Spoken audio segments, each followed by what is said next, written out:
Quantos estão prontos para receber a palavra de Deus? Então feche os seus olhos, vamos orar mais uma vez. Pai Celeste, nós te louvamos por essa manhã, pelo privilégio de estarmos aqui reunidos nessa manhã como teu povo, a tua igreja. Louvamos ao Senhor pela tua palavra, que é poderosa para nos alimentar, nos renovar, nos fortalecer, nos sustentar, nos instruir. Que a tua palavra nessa manhã seja liberada com vida, com graça, com poder, com unção, e que possamos sair daqui encorajados pela tua palavra. Nós te pedimos, conceda-nos espírito de sabedoria e de revelação. Ilumina os olhos do nosso coração, do nosso entendimento nessa manhã. Remova todo o véu, toda a cegueira, tudo aquilo que nos impede de ver, de enxergar, que na tua luz possamos ver e conhecer a tua verdade. Pai, estamos aqui como teu povo, a tua igreja, tua noiva, o teu exército, a tua família.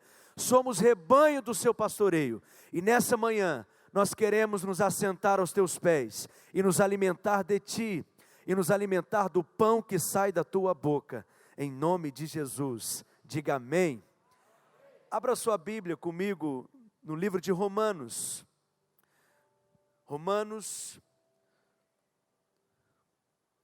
no capítulo 1, vamos ler juntos o verso 16. Perfeito, muito obrigado. Romanos, capítulo 1, verso 16. Quantos amam a palavra de Deus aqui? Diz assim o texto: não me envergonho do evangelho, porque é o poder de Deus para a salvação de todo aquele que crê. Diga comigo, eu não me envergonho do evangelho, porque o evangelho é o poder de Deus para salvar todo aquele que crê. Meus irmãos, não há mensagem mais poderosa, mais extraordinária do que a mensagem do evangelho. A questão é que o evangelho só pode ser compreendido através de revelação. Quando o Senhor abre os nossos olhos e passamos a enxergar como Deus enxerga, porque para o homem natural, aquele que não conhece a Deus e não nasceu de novo, o evangelho para ele é considerado como loucura. Mas por que é loucura? Porque a mensagem da religião comum, qual é? Pratica o bem e você será abençoado. Pratica o mal e você será punido ou castigado. Essa é a mensagem comum. Essa é a mensagem de toda a religião. E para compreendê-la, você não precisa ter revelação. Qualquer homem é capaz de entendê-la. Mas o evangelho de Deus só é capaz de compreendê-lo através de revelação. Quando o Senhor abre os nossos olhos e passamos a enxergar essas verdades espirituais no nosso espírito, Paulo diz que a mensagem do evangelho, a mensagem do cristianismo é uma mensagem diferente. A mensagem da religião é: pratica o bem e você é abençoado, pratica o mal e você é punido. Mas Paulo de repente se levanta e diz que aonde abundou o pecado, superabundou a graça de Deus. Portanto, essa é a mensagem que nós pregamos, e essa é a mensagem da nova aliança. Porque quando Cristo se manifestou, quando Cristo se encarnou, Ele mudou tudo completamente, porque Ele veio para ser o nosso representante. De tal maneira que a obediência dEle se torna a nossa obediência também. A santidade de Cristo se torna a nossa santidade também, e a justiça dele tornou-se a nossa justiça, porque Cristo é o nosso representante. E já não é mais pela prática das obras da lei que nós seremos salvos, mas é por aquilo que Cristo fez, e como nós cantamos aqui nessa manhã, é através da obra de Cristo na cruz. Portanto, aquele que vive confiando nas suas obras, aquele que vive confiando no seu mérito e no seu esforço próprio, ele não precisa de fé, aquele que vive debaixo da lei. Ou você acha que aquele que se considera justo por si mesmo, baseando a sua justiça nas suas obras, você acha que ele precisa crer para receber alguma coisa de Deus? Não, ele vai cobrar de Deus, já que ele considera que já fez a parte dele. Ou seja, eu obedeci os mandamentos, eu fiz tudo o que deveria ser feito, agora eu quero ser abençoado por Deus. Mas aquele que confia na graça de Deus, ele precisa crer que Deus é aquele que justifica o ímpio. E ele precisa confiar inteiramente na obra de Cristo, crendo que a obra de Cristo é uma obra suficiente. Então Paulo diz em Romanos capítulo 1, verso 16, Paulo faz essa afirmação poderosa. Te convido a ler esse texto comigo novamente, vamos ler juntos. Não me envergonho do Evangelho, porque é poder de Deus para a salvação de todo aquele que crê. Eu sei que você crê que a oração é o poder de Deus, e de fato é. Quando um justo abre a sua boca para orar, um poder é colocado disponível. Posso ouvir um amém? Você também crê que o Espírito Santo, ou os dons do Espírito, ou a ação do Espírito, é o poder de Deus, o dínamos. Isso é verdade. Mas o que muitas pessoas não entendem, não compreendem, é que o Evangelho é o poder de Deus para salvar todo aquele que crê. Essa palavra salvação no grego, no original é sozo, diga sozo. Sozo, no seu significado, é muito mais do que ser livre da condenação do inferno. Na verdade, o sentido primário dessa palavra é restauração, transformação, libertação, cura, ser livre das circunstâncias e, obviamente, também da condenação do inferno. Então, quando nós afirmamos, como Paulo diz, que o Evangelho é poder de Deus para salvar todo aquele que crê, nós estamos afirmando que o Evangelho é o poder de Deus para curar todo aquele que crê, para libertar todo aquele que crê, para transformar todo aquele que crê, para restaurar todo aquele que crê. Quando você crê na mensagem do Evangelho, você se coloca debaixo do poder e da influência dessa mensagem que é poderosa. Quando nos evangelhos, por exemplo, se diz que Jesus curou um determinado enfermo, na verdade o texto diz que Jesus sozo aquele enfermo. Quando nos evangelhos se diz que Jesus libertou alguém, o texto está dizendo que Jesus sozo aquela pessoa. Os irmãos compreendem? Porque salvar é o mesmo que curar, libertar, transformar, restaurar. Essa é a mensagem que tem poder para transformar você. Mas por que em muitos lugares tem tanta pregação e tanto ensino, por exemplo, mas não vemos pessoas sendo transformadas, ou salvas, ou curadas? Por quê? Porque hoje, infelizmente, em muitos lugares pouco se prega o Evangelho. Se prega boas ideias, bons conselhos, autoajuda, e pouco se prega o Evangelho de Deus. Mas o Evangelho é o poder de Deus para salvar todo aquele que crê. Quando nós colocamos o homem no centro da pregação, essa não é a mensagem do Evangelho. Essa é uma mensagem humanista.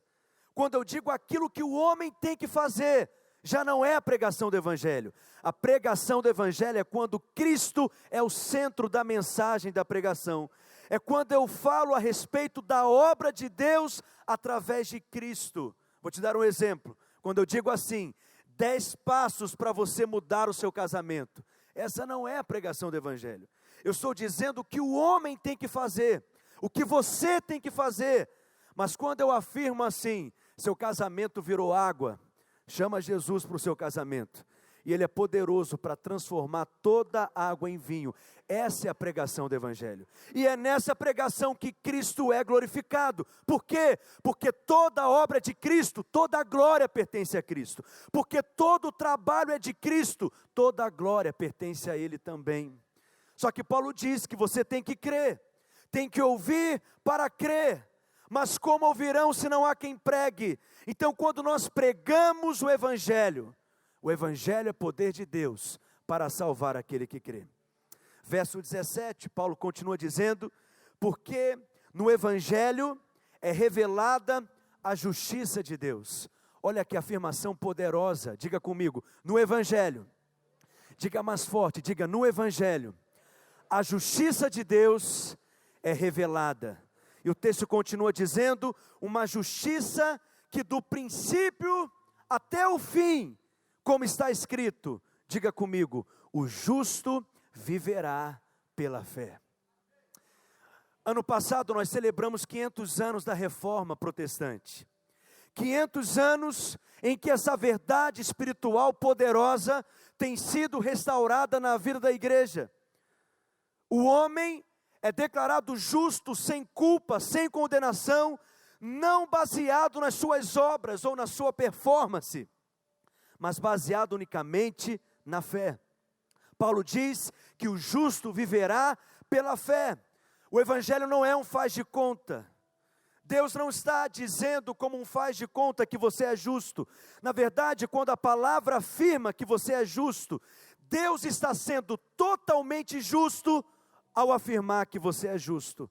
Porque a justiça de Deus foi plenamente satisfeita na cruz do Calvário através da obra de Cristo. Então, quantos aqui já foram justificados pela fé?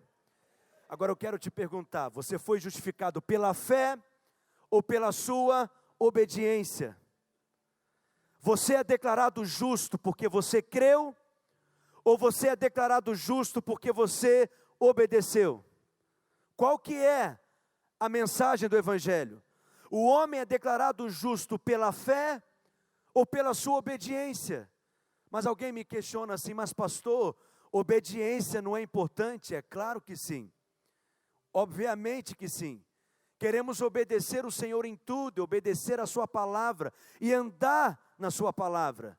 Mas a obediência que eu estou afirmando é uma obediência em que ela é fruto da sua fé. Ou seja, ela é o fruto, ela não é a raiz. Na antiga aliança, você precisava obedecer às ordenanças da lei para ser abençoado. Mas na nova aliança, você já foi abençoado com toda a sorte de bênçãos espirituais, porque você está em Cristo Jesus. Quando você nasceu de novo, você foi colocado em Cristo, enxertado em Cristo, de tal maneira que Cristo agora é o seu representante, e tudo aquilo que diz respeito a Cristo, diz respeito a mim e a você também. Isso significa que na nova aliança, a obediência é fruto, não é raiz. A obediência é uma consequência, não é a causa. Qual é a causa? É a sua fé. Se você crer corretamente, você vai obedecer a palavra de Deus. Por quê? Por detrás de todo comportamento errado, existe uma crença errada na sua mente. Se você crer de maneira errada, você vai agir de forma errada. Porque toda mudança começa na mente. É por isso que não há teologia neutra, não há nenhum ensino neutro, nenhuma pregação neutra. Tudo aquilo que nós pregamos aqui no púlpito resulta num tipo de igreja, de crente, lá na ponta. Dependendo da forma como você crê, você terá um comportamento correto ou um comportamento errado. Mas acredite em mim, por detrás de todo comportamento errado, há uma crença errada na mente. Por detrás de todo pecado existe uma mentira. Há um ditado que diz assim: semeia um pensamento, colha um ato. Semeia um ato, colha um hábito. Semeia um hábito e você colherá um caráter. Semeia um caráter e você colherá um destino. O seu destino é resultado do seu caráter, que é resultado dos seus hábitos, que é fruto de atitudes, de ações que você tem, que nasceu em um pensamento, em uma ideia na mente, porque toda mudança começa na mente. E na medida que a sua mente é renovada pela palavra de Deus, como Paulo diz em Romanos 12, você é transformado, porque a palavra de Deus é poderosa para transformar você. Uma vida torta é resultado de crenças problemáticas e erradas. É por isso que é tão importante estar aqui numa reunião como essa, a cada culto, a cada celebração, a cada reunião de célula, a cada conferência, para você ser nutrido pela palavra, edificado pela palavra, alimentado pela palavra, renovado pela palavra, e essa palavra enche você, se metaboliza dentro de você, e você é transformado. Porque a verdadeira mudança não é fruto de um esforço. A verdadeira mudança é fruto de um descansar em Deus. Na medida que você se enche de Cristo, se alimenta de Cristo, recebe de Cristo, coloca Cristo para dentro de si, você vai sendo transformado. Porque quando você tem que se esforçar para ser alguma coisa, é porque você não é aquilo ainda. A verdadeira mudança é quando os outros percebem que você mudou e você nem sabe explicar exatamente como aquilo aconteceu. Por isso que eu disse que Deus transforma você mudando a maneira como você se alimenta. Porque os nutricionistas dizem que nós somos aquilo que nós comemos. Mas na verdade esse é um princípio espiritual. Você é aquilo que você come. E nesse sentido você não come apenas com a boca. Você come com os ouvidos. Você come com os seus olhos, por exemplo. É algo espiritual. O homem caiu porque ele comeu errado, e você é salvo porque comeu de Cristo, o pão do céu. Quando o povo de Deus sai do Egito, apesar de saírem do Egito, enquanto estavam peregrinando no deserto, eles carregaram com eles a comida egípcia. Eles saíram do Egito, mas o Egito não saiu de dentro deles, porque eles continuavam comendo a mesma comida do Egito. E o Egito na Bíblia é um tipo de mundo. E você é aquilo que você come. Quanto mais da comida egípcia você comer, mais parecido com o Egito você se tornará. Quanto mais da comida mundana você comer, mais parecido com o mundo você se tornará também. Deus então querendo transformar o seu povo de dentro para fora, porque essa é a verdadeira mudança. Ele mudou a dieta do seu povo, a alimentação do seu povo. Deus espera que a comida do Egito acabasse e envia para eles de forma sobrenatural o maná, o pão do céu. Quanto mais da comida do Egito você comer, mais parecido com o Egito você se tornará.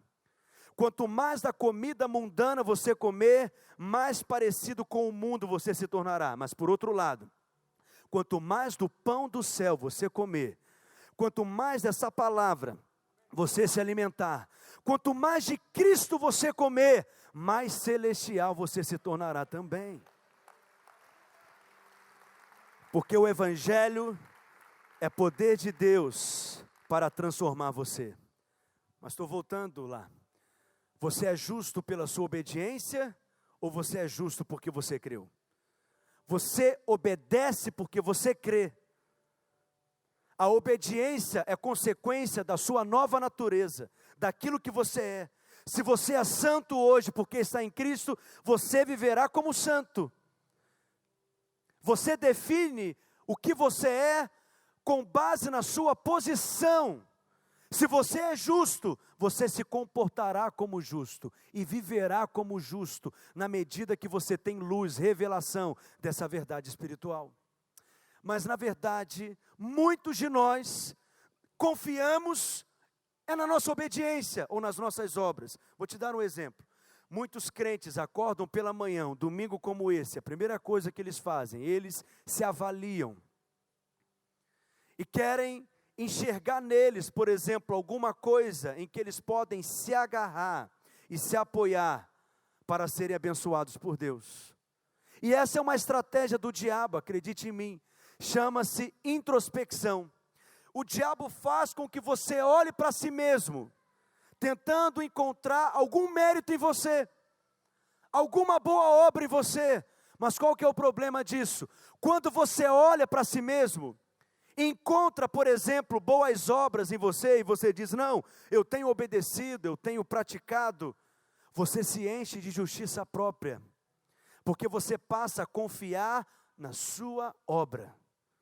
Mas por outro lado, há alguns que olham para si mesmos, e têm um constante sentimento de insuficiência. eu não orei o suficiente, não jejuei o suficiente, não conheço a Bíblia o suficiente, não sou espiritual o suficiente, não sou um bom marido o suficiente, não sou uma boa mãe o suficiente, o tempo inteiro se sentindo em falta. Quando você olha para si mesmo e não encontra mérito em você, você se enche de culpa, de vergonha e de condenação. O diabo quer que você olhe para si, só que há dois resultados apenas: ou você se enche de justiça própria, ou você se enche de culpa e condenação. Mas qual que é a mensagem do Evangelho? Não tem nada a ver com você, tem tudo a ver com Cristo. Tire os seus olhos de você e coloque os seus olhos em quem? Em Cristo. Porque nós fomos enxertados em Cristo. E porque toda a obra de Cristo, toda a glória pertence a Cristo. Então aquele que olha para si mesmo e pensa, eu tenho obedecido, eu tenho praticado, ele diz assim, então eu estou em paz com Deus. Só que olha só, você não pode estar em paz com Deus com base em algo que você é capaz de fazer. Você não pode estar em paz porque você obedeceu. Você só pode estar em paz com Deus por causa da obra de Cristo na cruz.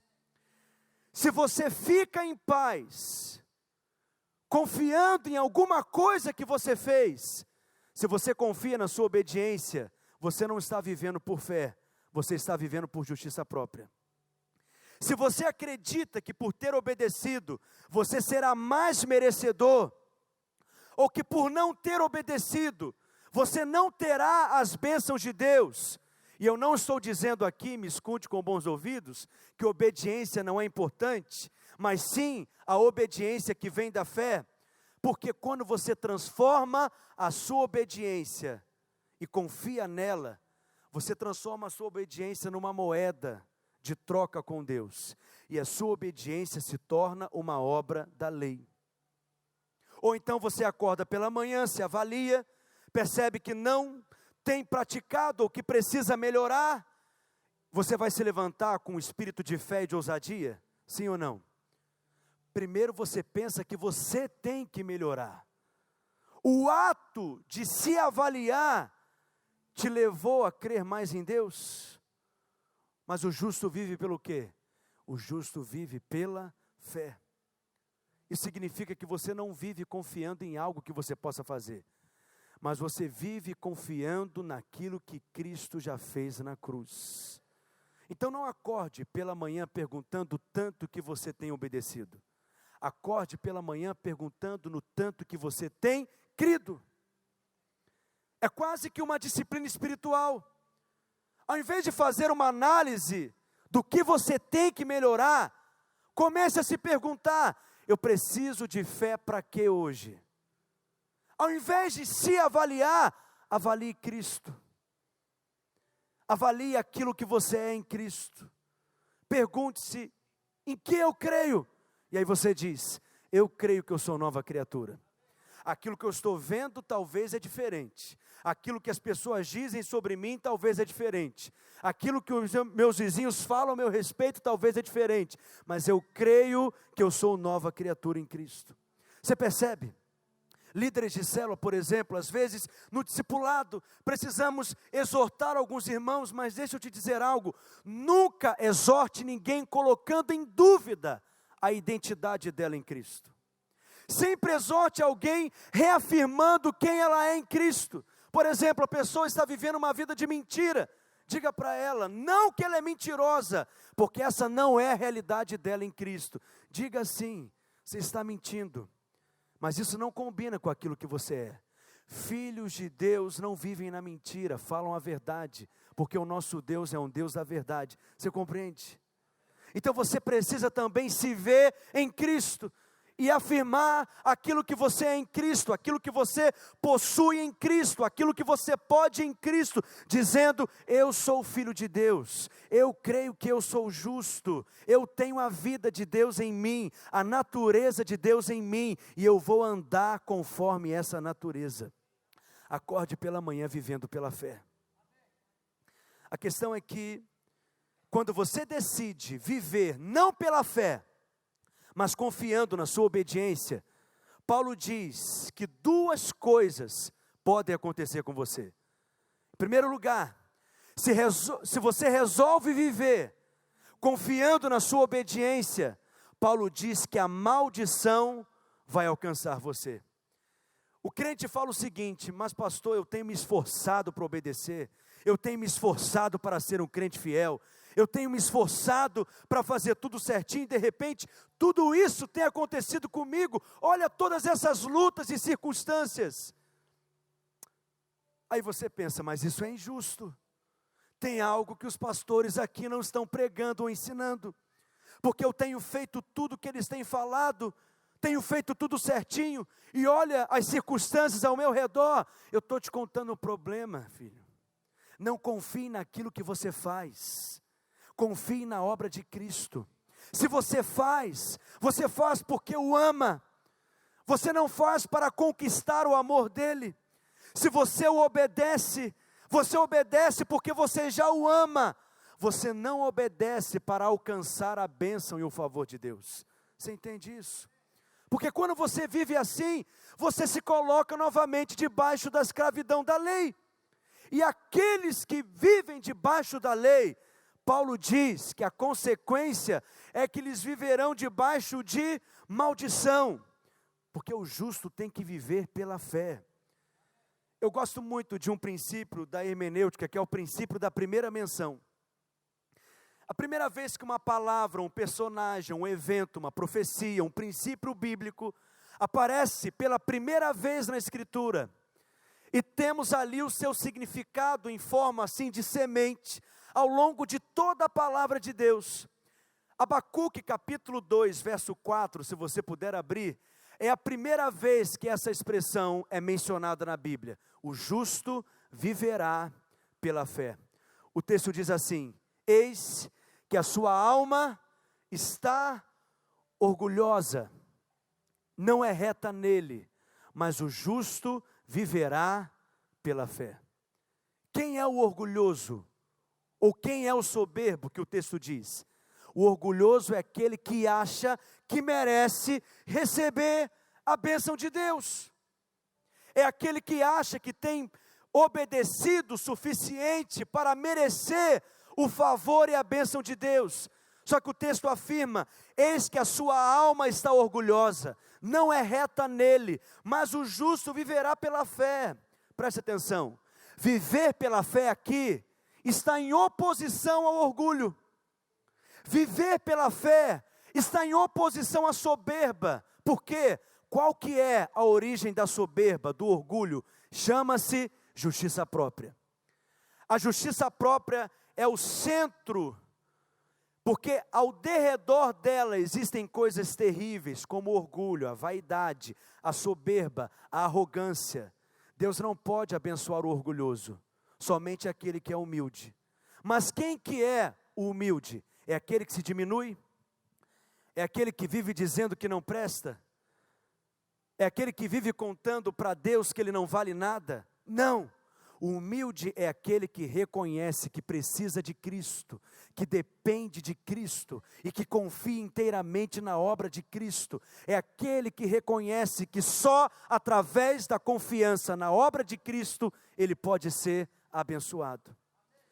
E é por isso que a palavra diz que o reino de Deus pertence aos humildes, porque humildade não é ficar se depreciando, humildade não é ficar se diminuindo, humildade, na verdade, é você confiar e depender inteiramente na obra de Cristo. Esse é aquele que vive baseado na sua fé e não confiando nas suas obras.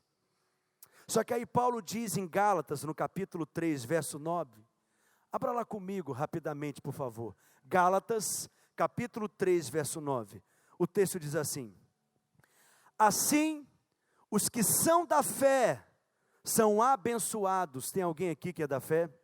Alguém que vive pela fé aqui? Então diga: eu sou abençoado. Assim, os que são da fé são abençoados junto com Abraão, homem de fé. Olha o verso 10. Já os que se apoiam ou confiam na prática da lei estão debaixo de quê, meus irmãos? De maldição. Há dois princípios de vida somente: Ou você vive no princípio da lei, ou você vive no princípio da graça. Mas apesar de estarmos na nova aliança, literalmente, né? Muitos crentes ainda se relacionam com Deus confiando nas obras da lei. E eu creio, sim, que Cristo se fez maldição na cruz em nosso lugar. E hoje somos abençoados. Mas quando você decide viver novamente confiando nas suas obras, Paulo diz que a maldição alcançará você. Por que maldição? Porque todo aquele que quebra as ordenâncias da lei, não tem outra escolha, viverá debaixo de maldição. Então você tem que escolher viver pela fé, e não confiando nas suas obras, confiando nas obras de Cristo, e não na sua performance. Você entende a importância disso? Porque homem nenhum é capaz de cumprir a lei. Porque Tiago capítulo 2 diz que se você deixar de cumprir uma ordenança da lei, você não cumpre a lei inteira. Você tem que então cumprir todo o pacote, porque se você esbarrar em alguma coisa, você descumpriu tudo. Mas algumas pessoas me perguntam assim: se o homem não é capaz de cumprir a lei, por que então Deus dá a lei? Há várias razões. Uma delas é para que o homem conheça o caráter de Deus. Quando Deus revela a lei, Ele está mostrando que tipo de Deus que Ele é. Ele está revelando a sua imagem, o seu caráter. Quando Ele diz, não minta, Ele está dizendo, eu sou um Deus da verdade, portanto fale apenas a verdade. Quando Ele diz, não roubarás, Ele está dizendo, você não precisa roubar, eu sou um Deus que te supre em tudo, pede para mim que eu te dou. Então a lei revela o caráter de Deus. A lei não é ruim, pelo contrário, a lei é boa, só que ela não é capaz de tornar você bom. A lei é justa, mas ela não é capaz de tornar você justo. A lei te educa, mas a graça transforma você. A lei diz, não roubarás, ela te educa, mas a graça transforma você em uma pessoa generosa. Porque essa é a mensagem da nova aliança. Aleluia. Então o homem não é capaz de cumpri-la, mas então por que Deus dá a lei? Em primeiro lugar, você está aqui comigo? Porque Deus quer revelar o seu caráter. Mas em segundo lugar, imagine que você está doente, só que você não acredita que está doente. Então você vai ao médico, e o médico prescreve um remédio para você, e você toma aquele remédio, e ao tomar aquele remédio, todos os sintomas daquela enfermidade começam a aparecer no seu corpo. Vamos supor que você está com sarampo, está compreendendo? E todo sintoma começa a surgir, e aí você passa então a crer que está doente, para receber o remédio de fato que vai resolver o seu problema. Foi por isso que Deus deu a lei. Porque o homem precisa reconhecer que ele é pecador, que nele mesmo ele não é capaz de ir para o céu, porque ninguém herdará a vida eterna com base nas suas obras, no seu esforço, no seu mérito, na sua caridade. Então Deus dá a lei para que o homem reconheça que ele precisa de Deus e depende de Deus. Você entende? É como se todos nós aqui andássemos se arrastando pelo chão. Você nunca viu ninguém andar de pé, erguido, ereto, nunca viu. Mas de repente Deus diz assim, quer ter relacionamento comigo, quer ter acesso à minha presença, não poderá se chegar diante de mim se arrastando pelo chão, só em pé, só erguido, só ereto. O que o homem faz? Confiando em si mesmo, ele tenta andar em pé, mas ele cai. Ele tenta se levantar novamente, mas ele cai. Ele tenta andar segurando pelas coisas, mas ele cai. E Deus permite frequentes quedas na sua vida, para que você caia em si, e reconheça, que no seu esforço, você não é capaz. Deus deu a lei, para que o homem chegue no fim de si mesmo, e clame pela graça de Deus. Porque essa é a mensagem que glorifica a Cristo. Quando você confia no que você faz, não é Cristo que está sendo glorificado. Mas quando você confia inteiramente na obra de Cristo, a quem que você está glorificando? A Cristo. Só que alguns irmãos me procuram dizendo assim: mas pastor, não é tão difícil assim cumprir os 10 mandamentos. Fala a verdade. Não adulterar, você consegue não adulterar? Sim ou não? Graças a Deus.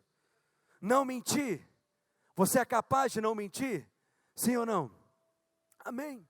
Não matar, você é capaz de não matar? Aleluia. E guardar o sábado, ter um dia de descanso, você é capaz de fazer isso? Glória a Deus também. Ou seja, você vai percebendo: não, isso eu consigo fazer, isso eu consigo fazer, isso eu sou capaz de fazer. Não é tão difícil assim cumprir a lei. Paulo também pensava assim. Até que em Romanos 7 ele diz que ele chega no 10º mandamento. Qual que é o 10º mandamento? Não cobiçarás. Não terás desejo. Preste atenção. Eu até acredito que você é capaz de não matar, mas nunca ter desejado matar alguém, pegar alguém, cortar em 700 pedacinhos, eu duvido. Você até é capaz de não adulterar, mas nunca ter desejado, você está compreendendo? Ou seja, se você deixa de cumprir uma ordenança da lei, você deixa de cumprir a lei inteira. E se você vive confiando nas suas obras, você vai quebrar a lei, e a maldição alcançará você. Então desista de merecer, e confie inteiramente na obra de Cristo. Dependa inteiramente da obra de Cristo, porque a obra de Cristo na cruz, ela é suficiente. Amém, meus irmãos?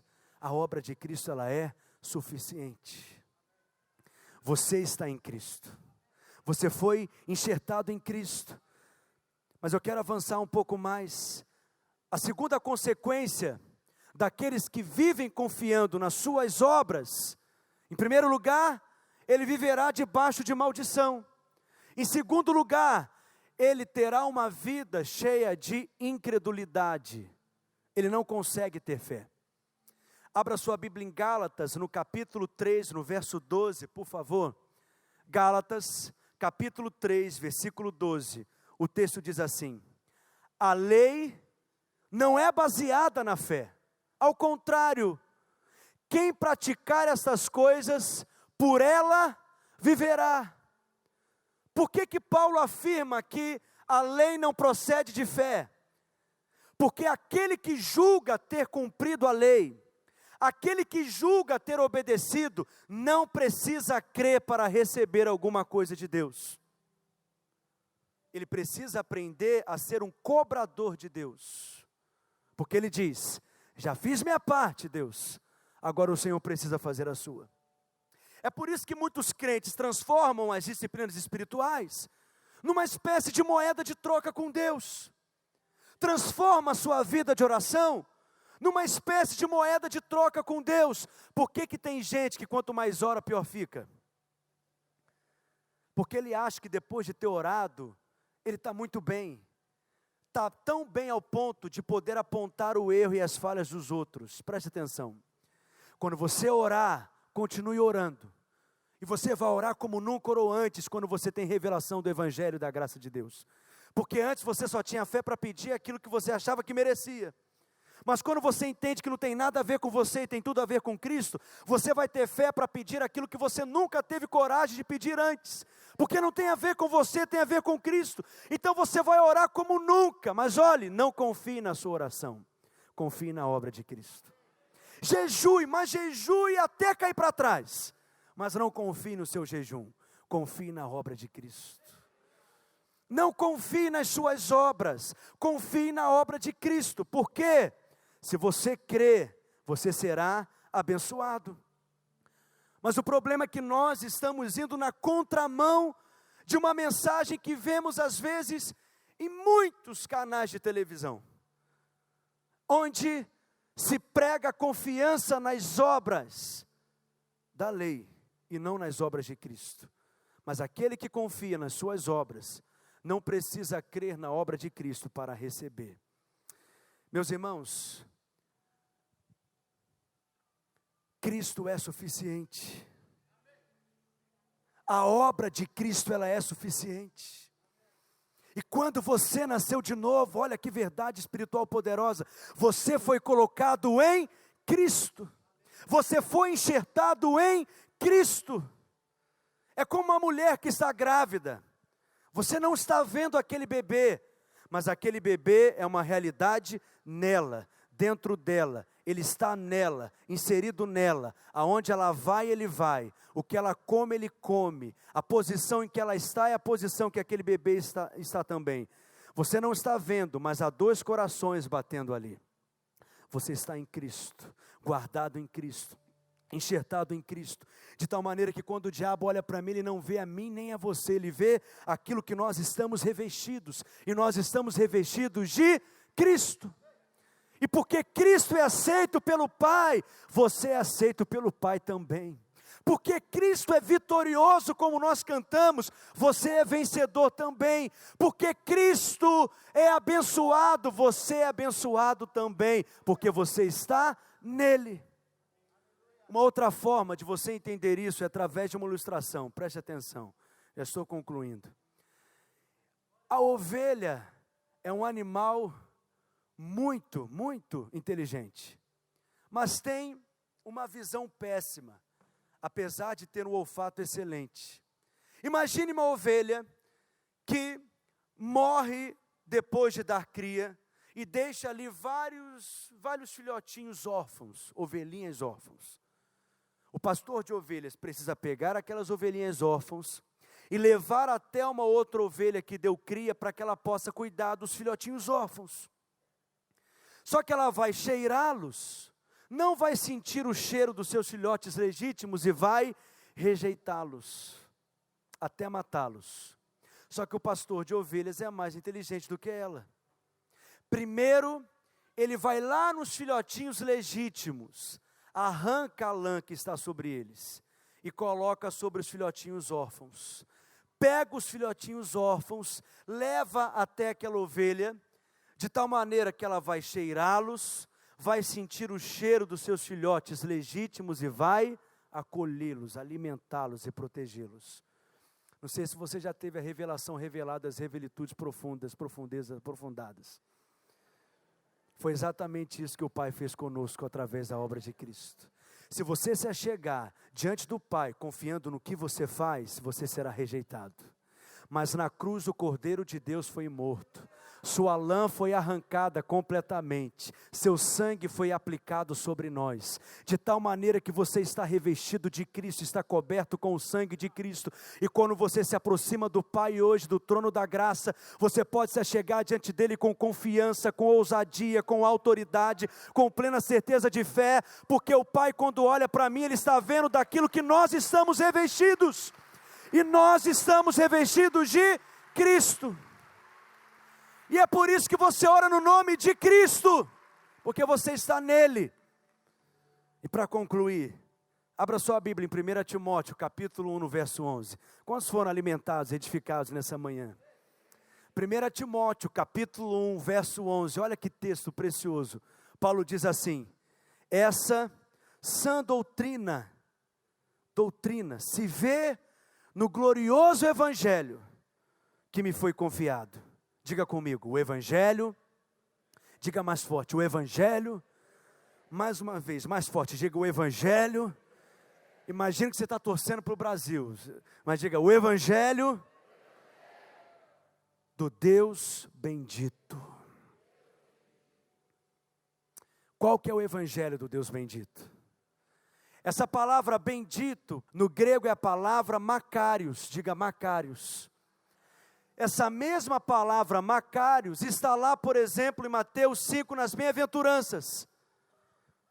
Bem-aventurado é aquele que é humilde de espírito, porque ele herdará o reino.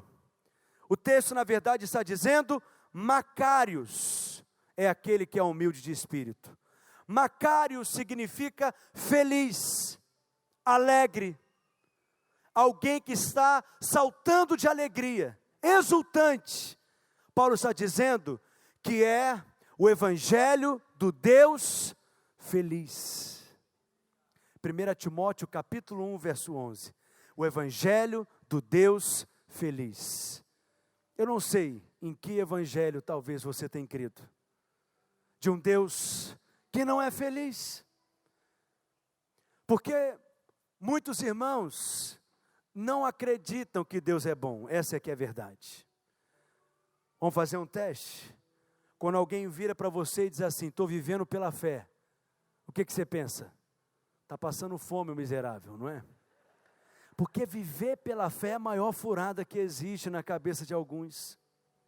Quando o missionário diz assim, minha igreja me enviou pela fé, o que você pensa? Que igreja irresponsável é essa que envia alguém pela fé?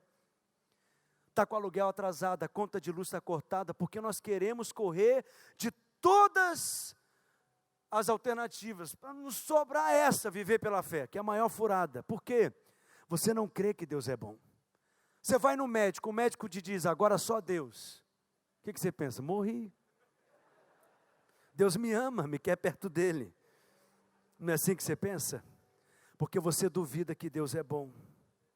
Mas eu vou te dizer, Deus é bom.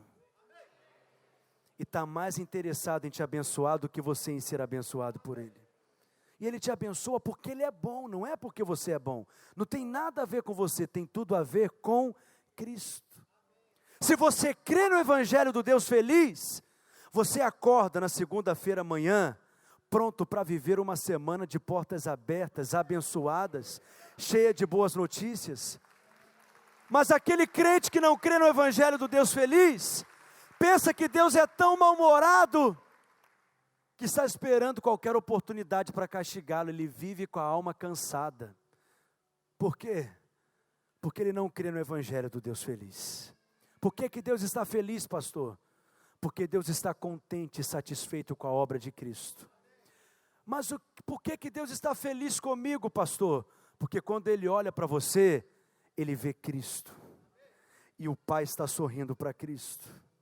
E o Pai está sorrindo para você também. Os céus estão abertos sobre Cristo. Os céus estão abertos sobre você também. Quer ter os céus abertos na sua casa? Coloque Cristo no centro da sua casa. Quer ter os céus abertos lá na sua empresa, nos seus negócios? Coloque Cristo no centro da sua empresa. Quer ter os céus abertos nos seus relacionamentos? Coloque Cristo no centro do seu relacionamento, porque os céus estão abertos sobre Cristo. E se Cristo for o centro, o nosso fundamento, os céus estarão abertos sobre você também. Quantos podem dizer um amém? Fique de pé no seu lugar. Coloque a sua mão no ombro desse irmão que está do seu lado nessa hora. Vamos orar uns pelos outros, para que ele possa ter luz, clareza, entendimento, revelação dessa palavra, em nome de Jesus. Pai, nós amamos o Senhor. Amamos a sua palavra que é poderosa para nos edificar, nos instruir, nos fortalecer. Que essa palavra possa encontrar bons solos e corações receptivos nessa manhã. E que cada semente da tua palavra que foi lançada aqui, compartilhada, possa germinar, frutificar em nossos corações. E possa produzir transformação nas nossas vidas. Pai, nós te exaltamos nessa manhã. Bendizemos o Senhor. E te agradecemos pela obra de Cristo na cruz, porque a obra de Cristo é uma obra suficiente. Obrigado, Senhor. Obrigado, Pai. Aplauda o Senhor, exalte a Ele em nome de Jesus.